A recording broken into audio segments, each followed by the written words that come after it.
அனைவருக்கும் வணக்கம். Option tricky trade channel மூலம் உங்களை சந்திப்பதில் மிக்க மகிழ்ச்சி அடைகிறேன். நான் உங்கள் சந்தோஷ். நான் செபியில் பதிவு பெற்ற பங்கு ஆலோசகர் கிடையாது. இது பயிற்சிக்கான வீடியோ. எந்த பரிந்துரையும் நாம் வழங்குவது இல்லை.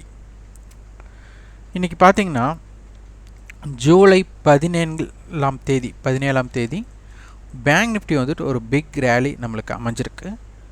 அது ஏன் அப்படிங்கிறத நம்ம பார்க்கணும். நமக்கு நிஃப்டி வந்துட்டு லைஃப் ஹை பிரேக் பண்ணிகிட்டு இருக்கும்போது பேங்க் நிஃப்டி வந்துட்டு அதற்கு ஈடு கொடுக்கவில்லை. அது இண்டெக்ஸ் முரண்பாடு அப்படின்னு நம்ம சொல்லிகிட்டே இருந்தோம்.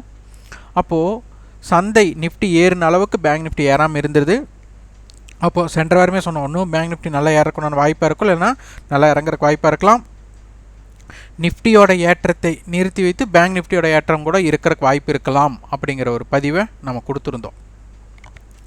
எது வேணாலும் நடந்திருக்கலாம், ஆனால் இந்த அளவுக்கு இருந்திருக்கக்கூடிய வாய்ப்பு எப்பவுமே உண்டு. அதாவது ஒன்று நல்ல ஏற்றம், இல்லைன்னா நல்ல ஒரு இறக்கமாக இருந்திருக்கும். இப்போ இந்த இடத்துல பார்த்தீங்கன்னா பொதுவாக பார்த்தா நம்மளுக்கு ரெசிஸ்டன்ஸ் கிரியேட் ஆயிடுச்சு, மார்க்கெட் கீழே போகும் அப்படிங்கிறத நிறைய பேர்த்தோட கணிப்பாக இருந்திருக்கும். பேங்க் நிஃப்டிக்கு அப்போ என்ன பண்ணுவாங்கன்னா செல்லிங் வந்துட்டு அதிகமாக வச்சுருப்பாங்க. அப்போது என்னென்னா அந்த ரெசிஸ்டன்ஸ் அதை பிரேக் ஆகும்போது கால் செல்லர் முதலில் பயப்பட வேண்டும். கால் செல்லர் முதல்ல பயப்படும். அந்த கால் செல்லர் பயந்தாலே சந்தை மிகப்பெரிய ஏற்றத்தை சந்திக்கக்கூடிய வாய்ப்பாக இருக்குது. ஏன்னா ஒரு பொருள் வந்து பை பண்ணுறதுனால, ஃப்ரெஷ் பைனால் ஏறுறதை விட எப்போவுமே இந்த ரைட்டிங்னால் கிடைக்கக்கூடியது, அதாவது ஷார்ட் கவரிங் சொல்லுவாங்க, அதனுடைய ஏற்றம் மிக அதிகமாக இருக்கும். இப்போ சென்ற வாரத்தில் ஹை பார்த்தா 45,184, 45,139, 45,085 அப்படின்னு இருக்கு. அப்போ 3 ஹை பார்த்தா 45,100 45,200க்குள்ளே இருந்திருக்காங்க. இன்றைக்கி லோ பார்த்திங்கன்னா 44,695. இன்றைக்கி பார்த்திங்கன்னா நம்மளுக்கு நேற்றைய க்ளோஸ் 44,819. நம்ம இங்கே பார்த்திங்கன்னா நல்லா புரிஞ்சிக்க வேண்டிய ஒரு விஷயம், ப்ரீவியஸ் க்ளோஸ் அபோவ் இருந்திருக்கு. அதே மாதிரி ஓப்பன் அபோவ். அதே மாதிரி செகண்ட் ஹாஃபில் இது நடந்ததுனால எஸ்டர்டே ஹை மற்றும் சென்ற வாரத்தோட லாஸ்ட் வீக்கோட ஹையை வந்துட்டு பிரேக் பண்ணுறாங்க.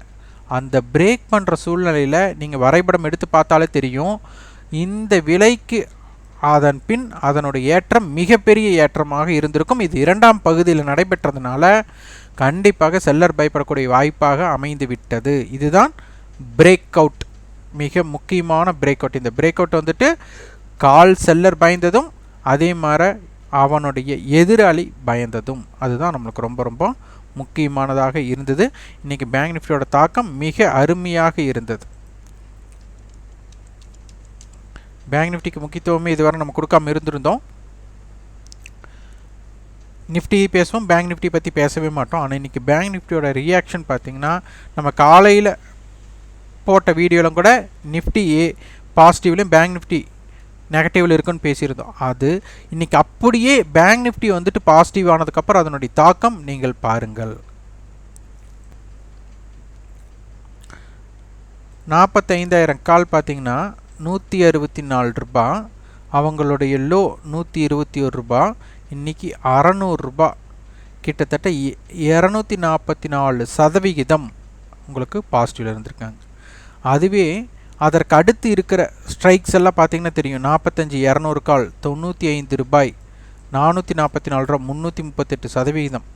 இதே 45,500 கால் 40 ரூபா ப்ரீவியஸ் க்ளோஸ், இன்றைக்கி பார்த்திங்கன்னா 247 ரூபா, கிட்டத்தட்ட அவங்க 500%. பார்த்திங்கன்னா உங்களுக்கு தெரியும், ஐடிஎம் சதவிகிதத்தை விட அடுத்த ஐடிஎம், அதற்கு அடுத்தது, அதாவது ஐடிஎம்லேருந்து அடுத்து இருக்கிற ஓடிஎம், அதனுடைய ஓடிஎம் ஏறுமுகத்தில் இருந்திருக்கு. இதை வந்து நம்ம ஒன்று சொல்லியிருக்கிறோம், உங்களுக்கு நம்மளோட பிளேலிஸ்ட்லேயே இருக்குது. சந்தை ஒன் சைடு இம்பேக்ட் வரணும் அப்படின்னா ஐடிஎம்மில் இருந்து ஓடிஎம் ஆப்ஷன்ஸ் ஏறுமுகத்தில் அதனுடைய சதவிகிதம் இருந்தால் அது ஒன் சைடு மார்க்கெட் ஆகக்கூடிய வாய்ப்புகள் அதிகம் அப்படிங்கிறத நம்ம கொடுத்துருந்தோம்.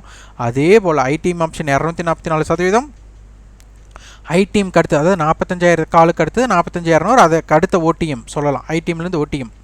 அதற்கு அடுத்தது ஓடிஎம் 45,500. இப்போ நீங்கள் நினைக்கலாம் 45,500 கால் மார்க்கெட் 45,500 முடிஞ்சால் ஐடிஎம் சொல்லலாம். ஆனால் இந்த ஒரு ஸ்ட்ரைக்கிலிருந்தே அடுத்தடுத்த ஸ்ட்ரைக்குகளை தான் நான் ஓடிஎம்னு சொல்கிறேன். அப்போ அதற்கு அடுத்தடுத்த ஸ்ட்ரைக்குகள் உங்களுக்கு இருக்கிற ஓடிஎம் எல்லாம் சதவீதத்தின் அடிப்படையில் இருக்கும்போது அதனுடைய ஏற்றம் எப்படி இருந்துள்ளது அப்படிங்கிறதே இது மிக முக்கிய ஹிண்ட். இதெல்லாம் நீங்கள் வாட்ச் பண்ணியிருந்தால் உங்களுக்கு அதனை பற்றி உங்களுக்கு தெரியும்.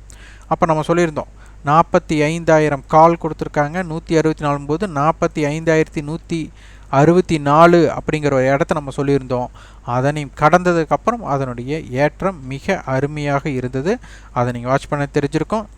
ஒரே ஒரு விஷயம், 45,000 கால் 44,800 புட் அப்படியே இருக்குது.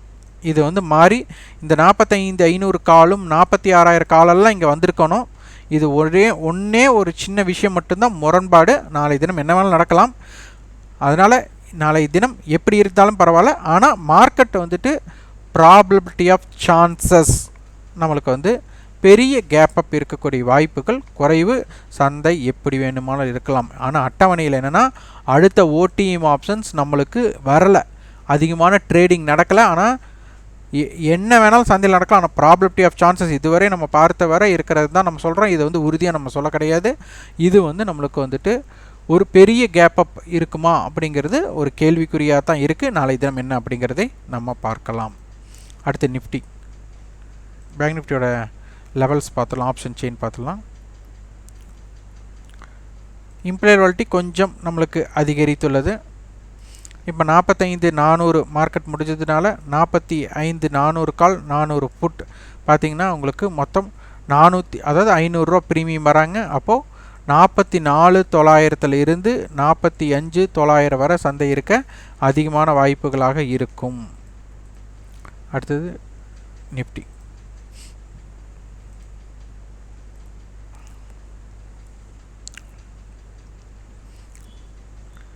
நிஃப்டியும் அந்த அட்டவணை மாற்றம் ஏற்படல. 19,600 கால் 600 புட்டே தான் கொடுத்துருக்குறாங்க. இது டோட்டல்டாக 200 புள்ளிகள் வருது. அப்போ 19,600லேருந்து 19,800 19,400 சந்தையோட பயணம் அதற்குட்பட்டு இருக்க அதிகமான வாய்ப்பு. 19,600 கால் 154 ரூபா அப்படிங்கும்போது 19,754 அப்படிங்கிறது மிக முக்கிய புள்ளியாக இருக்க வாய்ப்பாக இருக்கும். இது நான் லாஸ்ட் ட்ரேடிங் ப்ரைஸோட அடிப்படையில் சொல்லிவிட்டு, ஆனால் க்ளோசிங் ப்ரைஸ் 142 கொடுத்துருக்காங்க. அதனால் 19,742 மிக முக்கிய லெவலாக இருக்கும். 19,644 ரூபா, அப்போ 19,556 அப்படிங்கிறது 19,556 இருந்து 19,742 சந்தை இருக்க அதிகமான வாய்ப்பாக இருக்கும். இந்த ரெண்டு ப்ரீமியத்தை ஆட் பண்ணும்போது 19,400லேருந்து 19,800 இருக்க அதிகமான வாய்ப்பாக இருக்கும். ஆப்ஷன் செயின் என்ன சொல்கிறாங்க பார்க்கணும். இது இம்ப்ளைட் வாலிட்டி வந்துட்டு பெருசாக இல்லை. 19,700 கால் அண்டு புட் 87,74. அப்போது 19,787 இந்த ரெண்டு ப்ரீமியத்தை ஆட் பண்ணும்போது ஒரு 150 160 புள்ளிகள் வரும். அப்போது 19,150 புள்ளிகள் எடுத்துட்டாலே 850.